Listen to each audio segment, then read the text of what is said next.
ইব্রাহিম দরুদের বিপক্ষে তো আমরা না, কিন্তু আয়াতে তুমি পড়ো সাল্লু আলাইহি ওয়া সাল্লিমু, সালাম গেল কই তোমার? তাসলিমা গেল কই? তুমি যে কোরআন পড়তেছো একটা ব্যাখ্যা করতেছো আর একটা, তার কারণটা কি? যখনই মৌলবি টান দিবে সাল্লু আলাইহি ওয়া সাল্লিমু তাসলিমা, যখন আপনাদেরকে পড়াবে আল্লাহুম্মা সাল্লি আলা মুহাম্মদ ওয়া আলা আলি মুহাম্মদ, তখনই বলবেন এটা 72 কাতার। কারণ আয়াত পড়ছে যেটা, তরজমা করছে আরেকটা। কথা কি বুঝাইতে পারছি? যত বড় হুজুর আসুক, দেখবেন আয়াত পড়ছে ওয়া সাল্লিমু তাসলিমা, দরুদ ইব্রাহিম পড়ে, সাথে সাথে বুঝে নেবেন ওর ভিতর ভেজাল। জোরে বলেন, ওর ভিতর ভেজাল।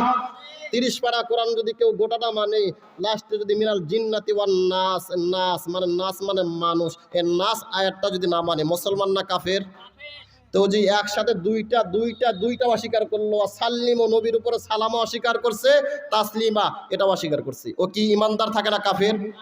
থাকতে পারে ওর মাথার মধ্যে 13 হাত পাগড়ি, লাভ আছে?